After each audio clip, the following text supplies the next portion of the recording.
Fake ID থেকে বন্ধুকে message দিলাম, আপনার প্রোফাইল পিকটা তো দারুণ, খুব সুন্দর লাগছে আপনাকে। দূর থেকে খেয়াল করলাম বন্ধু মোবাইলের দিকে তাকিয়ে মুচকি মুচকি হাসছে আর চুলের বাজ ঠিক করছে। একটু পর বন্ধু রিপ্লাই দিল, কি বলে আপনাকে ধন্যবাদ দিব বুঝতে পারছি না, রিকোয়েস্ট পাঠাইছি অ্যাকসেপ্ট করবেন।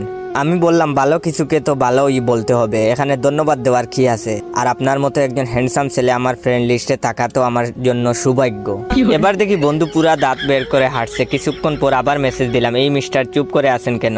সে বলল আপনার প্রোফাইল পিকটা দেখেছিলাম। আমি বললাম তাই নাকি? সে বলল হুম। আমি বললাম তো কি দেখেছিলেন? সে বলল আপনি খুব সুন্দর, একদম পরীর মতো, সারাদিন চেয়ে থাকতে ইচ্ছে করে। আমি বললাম এভাবে বলবেন না প্লিজ, আমার শরম করে। বন্ধু বলল সত্যি বলছি, আপনি অনেক সুন্দর। এতগুলো ধন্যবাদ আপনাকে। আরে বলল একটা কথা জিজ্ঞাসা করব। আমি বললাম একটা কেন, আপনার যত ইচ্ছা জিজ্ঞাসা করুন। সে বলল আপনার কারোর সাথে রিলেশন আছে? আমি বললাম আমি প্রেম ভালোবাসা পছন্দ করি না, তবে আপনার মতো একটা হ্যান্ডসাম ছেলে পেলে ভেবে দেখতে পারি। এবার দেখি বন্ধু মোবাইলকে কিস করতেছে। আমি ডাটা অফ করে বন্ধুর কাছে গেলাম। বন্ধু আমাকে দেখে গুনগুন করে গান গাইতে শুরু করলো, প্রেম সবারই জীবনে আসে, আমারও জীবনে প্রেম এসেছে।